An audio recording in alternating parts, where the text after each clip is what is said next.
네, 기관의 눈으로 이어지겠습니다. 지난주는 참 국내외 어려웠던 한 주를 좀 보냈습니다. 과연 이번 주는 어떨지, 인플레이션 이슈가 좀 잦아들지, 금요일 날 그 예정이 뭐가 있죠? 한미 정상회담이 있지 않습니까? 그 이후에 어떻게 뭐 주식시장이 조금 변할지, 이번 주는 물론 국내 증시 전망에 대해서 자세히 살펴보는 시간을 좀 갖도록 하겠습니다. 네, 항상 그 전화로 연결했었는데요. 오늘 좀 특별히 스튜디오에 나오셨습니다. 대신증권의 이경민 투자전략팀장, 예, 인사하겠습니다. 안녕하세요. 네, 안녕하십니까. 네, 스튜디오에 나오셨네요. 네, 오랜만에 나왔습니다. 고맙습니다. 그 지난주 마지막 거래일은 참 괜찮았는데 미국 네. 말입니다. 근데 오늘 조금 우리나라 시장이 좀 지지부진한 것 같은데요. 뭐 어떻게 되겠습니까? 예. 일단은 기업에서 본다면은 이번 조정이 좀 더 멀리 가기 위한 조정이다라고 생각을 하고 있는데, 단기적으로는 기술적 반등에 그칠지 아니면 좀 더 밀려날지는 3,100선 지지력을 좀 더 테스트 해보지 않을까라는 생각을 하고 있습니다. 지난 주말 코스피가 굉장히 강한 반등을 보여주긴 했는데 거래 대금이 좀 약했습니다. 하락하는 과정에서 거래대금이 20조를 넘어섰었지만 지난 주말에는 거래대금이 15조에도 못 미치면서 아직까지는 시장 상승 힘이 그렇게 강하지 않을 수 있다 정도로 이 시그널을 생각을 했는데요. 뭐 오늘 여지없이 좀 약한 모습을 보여주고 있죠. 물론 중장기 추세적인 흐름이나 아니면은 실적, 펀더멘탈, 경기 다 좋아지고 있지만 단기적으로는 물가에 대한 부담, 그리고 통화 정책에 대한 불확실성, 이런 변수들이 좀 시장의 투자 심리라든지 수급을 조금 자극하고 있는 것이 아닌가라는 생각을 하고 있습니다. 좀 더 밀린다 하더라도 뭐 크게 뭐 시장의 추세를 바꾸지는 않겠지만 3,100선 지지력 확보 여부에 따라서 좀 더 하락폭을 열어놓을 필요는 있지 않을까 생각을 하고 있습니다. 네. 그 인플레이션이냐 아니냐, 네. 이게 뭐 가장 중요한 것 같은데, CPI 그러니까 소비자 물가 지수는 좀 많이 올랐어요. 네, 그렇죠? 맞습니다. 그다음에 이제 PPI 도매 물가 지수도 네. 꽤 많이 올랐습니다. 네. 그런데 아주 재밌는 거는 미국의 4월 소비자 물가 지수가 나온 다음에 소비자 그 컨섬션, 그러니까 소비죠. 소비 자체는 작게 나왔습니다. 네. 그래서 이거는 뭐 일시적이냐 네. 아니냐 굉장히 지금 헛갈린 상황에 있습니다. 그 어떻게 생각하십니까, 현실적으로 그런 뭐 것들? 일단은 최근 경제 지표들을 보면 굉장히 변동폭이 큽니다. 그런 상황을 좀 염두에 둔다면 물가 같은 경우는 일시적인, 그러니까 기저효과, 작년에 기저효과와 더불어서 공급단의 불확실성이 좀 반영된 것이 아닌가라는 생각을 하고 있는데요. 뭐 도매 판매라든지 소매 판매, 뭐 여러 가지 지표들도 공급 이슈에 의해서 투자자들 그리고 많은 전문가들이 예상과는 다른 결과가 나오고 있는데요. 소매 판매 같은 경우는 좀 예상보단 부진했다라고도 볼 수 있겠지만, 거꾸로 말씀드리면 지난달 3월 지표가 올라갔습니다. 그래서 그걸 반영해서 본다면 예상치에 어느 정도 부합한 정도로 생각을 할 수 있겠고요. 전년 대비 증가율은 51%를 넘었었습니다. 뭐 기저효과가 있었다고는 하지만 굉장히 경기가 모멘텀이 강하다라는 점들을 생각을 할 수 있겠죠. 물론 여러 가지 경제 지표들이 기저효과에 의해서 굉장히 과거에는 보지 못했던 수준의 레벨까지 올라오고 있고, 그런 흐름들이 나타나고 있는데, 앞으로 중요한 것은 이런 흐름들이 추세적으로 이어질 수 있을지 여부라고 볼 수 있겠죠. 물가 같은 경우는 기저효과 그리고 중고차 판매 가격이 너무나도 올랐기 때문에 예상보다 굉장히 큰 폭으로 올랐다라고 볼 수 있겠고요. 소매 판매 같은 경우는 좀 변동성이 있긴 했지만 그동안 잘 팔렸던 자동차, IT, 가전 이런 쪽들은 여전히 견조한 흐름을 보여주고 있어서 일시적인 등락이다라고 볼 수 있겠습니다.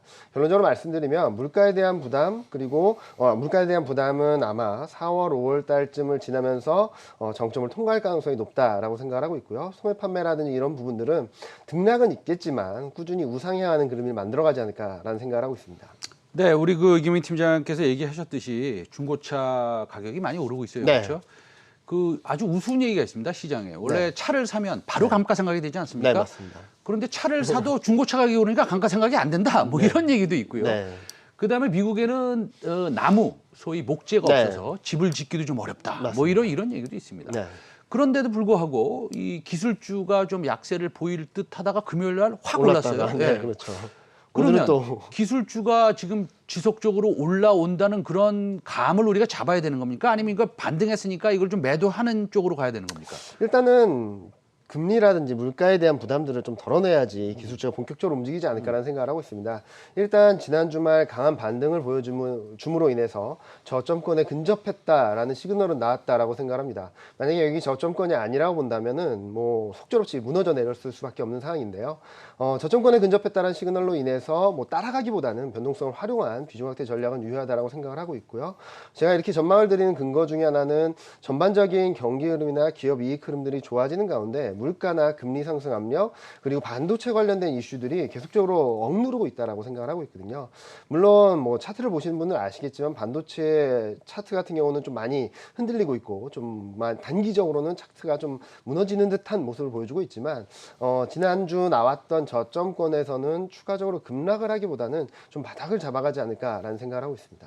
그러니까 기술주들이 바닥을 좀 잡아가겠다. 네. 근데 그 뜻은 어떻게 이경민 팀장 얘기를 좀 들어보니까 뭐 스트롱 바이, 강력 매수 그 정도는 아니네요. 그냥 뭐 바닥을 잡아가는 정도다. 뭐 긴 호흡에서 보시는 분들한테는 네. 스트롱 바이가 맞습니다. 그렇지만 단기적으로 보시는 분들은 하루하루에 대해서 굉장히 예민하게 반응하시는 분들은 조금 여유를 갖고 대응하자 정도로 말씀을 드릴 수 있을 것 같고요. 알겠습니다. 단적인 예로 말씀드리면 자동차를 한번 생각을 해보시면 될 것 같아요. 자동차 보면은 얼마 전까지만 해도 자동차 이제 망가진다, 이제 끝났다라고도 많이 말씀을 하셨는데 반등을 하면서 시장의 분위기를 바꿔가고 있습니다.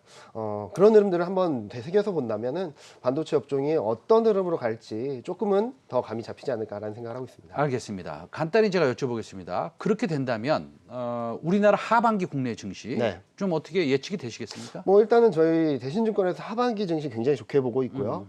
그 시작은 2분기다라고 보고 있습니다. 물론 최근 공매도 재개라든지 물가 상승, 예상보다 강한 물가 상승 이런 것들로 인해서 추세가 바뀌고 강력한 추세를 형성하는 데까지는 시간이 조금 더 걸릴 수는 있다라고 생각을 하지만 경기 흐름, 기업 실적 흐름들에 맞춘 상승 추세는 여전히 강하다라고 생각을 하고 있습니다. 네. 자, 그러면은 하반기 이제 국내 증시를 하우스뷰 대신증권에서는 굉장히 좋게 보고 있다. 네, 이렇게 맞습니다. 말씀하셨는데. 근데 우리가 이유가 있어야 될 것 네. 같아요. 그렇죠? 그 모멘텀이 이런 모멘텀이 있고 네. 이렇기 때문에 증시는 어쩔 수 없이 좋을 수뿐이 없다. 네. 이런 말씀을 좀 듣고 싶은 거거든요. 자, 그런 것들이 어떤 것들이 될까? 모멘텀은. 그다음에 모든 업종이 좋을 수는 없잖아요. 네, 맞습니다. 네, 그중에서 좀 특이하게 좋은 업종들이 있을 거 아닙니까? 어떤 업종에 우리가 좀 더 포커스해야 됩니까? 일단은 저희 기본적인 전망 전제는 2분기 중에 물가나 금리가 정점을 통과하고 하반기로 가면 갈수록 안정세를 보인다라는 전제를 하고 있고요. 여기에다가 기업 실적 그리고 경기 모멘텀 굉장히 강해지는 모습을 보여주고 있습니다. 올해 기업이익 실적을 보면은 영업이익은 193조 그리고 순이익은 155조까지 올라온 상황이거든요. PER, 밸류에이션 지표를 본다 하더라도 시장이 올라왔지만 여전히 11배 수준까지 떨어져 있습니다. 오히려 떨어졌다는 거죠. 이런 부분들을 봤을 때는 상대적으로 밸류에이션 매력이 높다라는 부분, 실적 개선 폭은 더 강해지고 있다는 부분들을 좀 주목해서 보실 필요가 있다라고 생각을 하고 있고요. 자, 이제 하반기로 가면은 내년에 대한 눈높이가 맞춰질 겁니다. 내년까지 실적을 이끌어가는 업종을 보면은 반도체, 자동차, 2차 전지, 인터넷, 운송 그동안 시장을 주도했었던 업종들, 다만 최근 쉬어가는 업종들이 하반기까지, 내년까지 실적을 이끌어간다는 점들을 감안해 본다면 2분기 중에는 시클리컬에서 조금은 기존 주도주, 성장주 쪽으로 포트폴리오라든지 투자 비중을 옮기시는 게 좀 더 유효하지 않을까 생각을 하고 있습니다. 그러니까 이 성장주의 낙폭이 좀 컸어요. 그렇죠? 네. 낙폭이 컸고 지금은 오늘도 이제 보시겠지만 네. 전혀 실적이 나오지 않는 네, 예를 맞습니다. 들어서 뭐 항공주들이 네. 지금 올라가고 있습니다. 물론 대한항공은 뭐 카고로 올라갔다고 네, 쳐더라도 LCC 같은 것들이죠. 네. 그러니까 우리가 그런 것들 보면서 야, 참 이상하다 주식시장 네. 이렇게 느낄 수도 있지 않습니까? 그런데 기술주 하면은 이제 반도체, 클라우드 뭐 이런 네, 거를 네. 생각할 수뿐이 없습니다. AI. 네. 그런데 그 분야에 대한 회의론이 지금 조금 들어오고 스멀스멀 있죠. 들어오는 네. 것 같아요. 그다음에 반도체가 슈퍼 사이클이다. 그런데 주가를 보면 슈퍼 사이클은커녕 맞습니다. 예, 전혀 슈퍼 사이클이 아니거든요. 네. 뭐 그거에 대해서는 어떻게 코멘트 하시겠습니까? 일단은 반도체 같은 경우는 공급단의 문제 때문에 좀 시장에 불안 심리가 있었고요. 그리고 경쟁이 심화된다. 여러 가지 이슈들이 주가를 억누르고 있는 것이 아닌가라는 생각을 합니다. 여기에다가 반도체 가격이 쉽게 오르지 못하다 보니까 계속적으로 억눌려 있다라고 볼 수 있겠거든요. 그렇다고 해서 반도체 사이클이 꺾였냐? 아직까지는 그런 시그널을 보여주지 못하고 있습니다. 다시 말씀드리면 반도체 같은 경우는 지금 공급 불안 때문에 조금은 흔들리고 있고 좀 불안한 모습을 보이고 있지만 아마 이번 주 5월 20일 날 예정돼 있죠. 미국 상무부에서 개최하는 반도체 관련된 협의라든지 회의라든지 이런 것들, 그리고 미중 한미 정상회담을 통해서 어느 정도 물꼬가 트인다면 반도체를 바라보는 시각도 좀 달라지지 않을까라는 생각을 합니다. 지금 현재 본다면 반도체에 대한 기대감이 연초에만 하더라도 굉장히 높았습니다. 뭐 슈퍼사이클, 빅사이클, 뭐 2017년보다는 더 강할 거다라는 전망들이 많이 나왔었는데요. 거기에 따라서 주가가 많이 올랐다가 지금은 좀 기대와 현실 간의 괴리가 좁혀지는 과정에서 현실을 바라보는 데 있어서, 기대감을 바라보는 데 있어서 눈높이를 계속적으로 낮춰줄 만한 이슈나 이벤트들이 좀 많아졌다라고 생각을 하는 거거든요. 그렇다고 해서 지금 현재 이 방향성 자체가 무너졌냐, 그런 건 아니기 때문에 저는 이 괴리가 좁혀진 다음에는 충분히 다시 올라갈 수 있는 동력을 만들어갈 거라고 생각을 하고 있고요. 그만큼 밸류에이션 매력이라든지 기업 이익 모멘텀은 더 단단해지고 견고해지고 강해지고 있다라고 말씀드리고 있습니다. 아, 우리 이경민 팀장님은 반도체 좋게 보시네. 네, 좋게 보고 있습니다. 알겠습니다. 자, 중요한 것은 또 가장 일찍 우리가 겪어야 될 게 있습니다. 네. 그게 한미 정상회담입니다. 예. 곧 다가오는데요. 이번 주 주목해야 되는 이슈인데 우리 주식시장에 어떤 영향을 좀 미칠 수 있을까요? 뭐 일단은 어느 가시적인 결과라든지 뭐 협정문이 나온다면 굉장히 좋은 결과를 받아들여주고 시장의 심리를 바꿔놓을 수 있다라고 생각합니다. 키포인트는 반도체, 그리고 백신 협정, 그리고 북한과의 관계, 요 세 가지로 볼 수 있겠는데요. 여기서 어느 정도 숨통이 트여지게 된다면 반도체 공급 이슈에 따른 불안감들이 제어되고 이로 인해서 자동차 업종에 대한 기대감들도 좀 더 되살아날 수 있다라고 생각을 하고 있고요. 백신 관련된 이슈들은 우리나라의 제약바이오 업종들에 대한 밸류에이션 매력이라든지, 그러니까 밸류에이션 레벨 자체는 부담스럽지만 최근 단기적으로 조정을 받는 데 따른 가격 베리트를 좀 더 부각될 수 있는 변수가 되지 않을까라는 생각을 하고 있고요.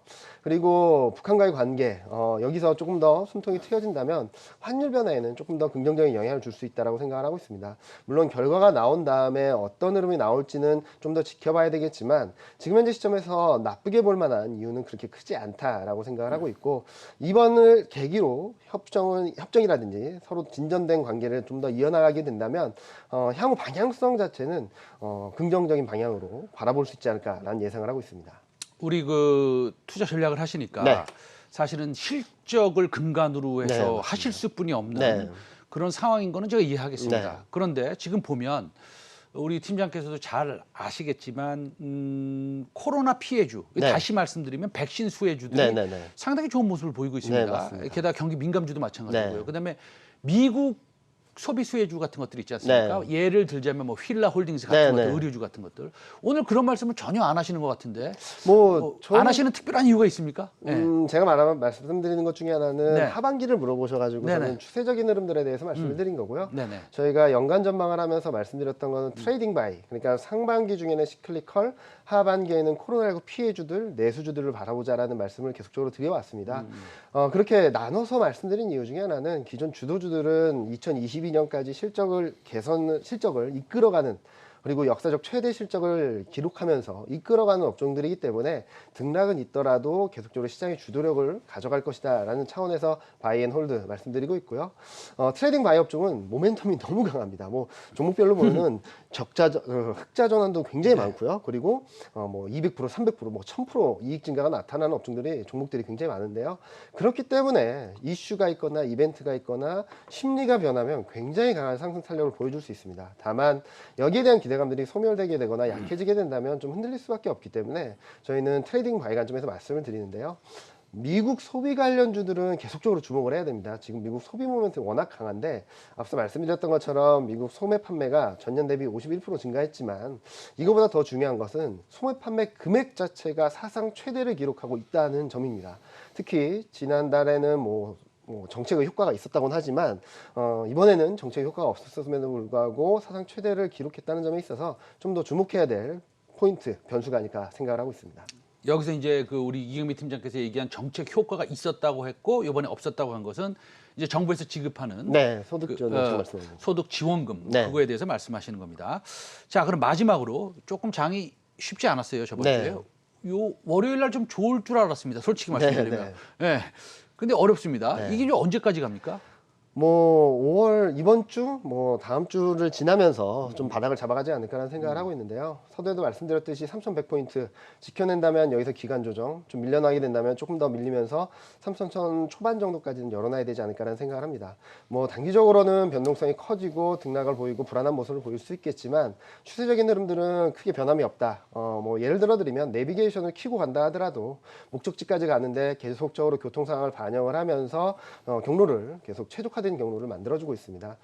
저도 뭐 굉장히 시장을 좋게 보고는 있지만 단기적으로는 여러 가지 변수를 고려했을 때 쉬어간다 하더라도 추세의 방향성 바뀌지 않을 것이다 라는 말씀을 드리고 있고요. 좀 어렵겠고 좀 힘드신 시간이 될 수도 있겠지만 조금 더 여유를 갖고 좀 긴 호흡에서 바라보신다면 올해 하반기에는 충분히 수익을 내실 수 있는 구간으로 진입할 수 있다고 생각을 하고 있습니다. 우리 그 이경미 팀장께서 시청자들의 마음까지 이렇게 달래주셔가지고 아유, 굉장히 인기가 많으실 것 같습니다. 아닙니다. 네.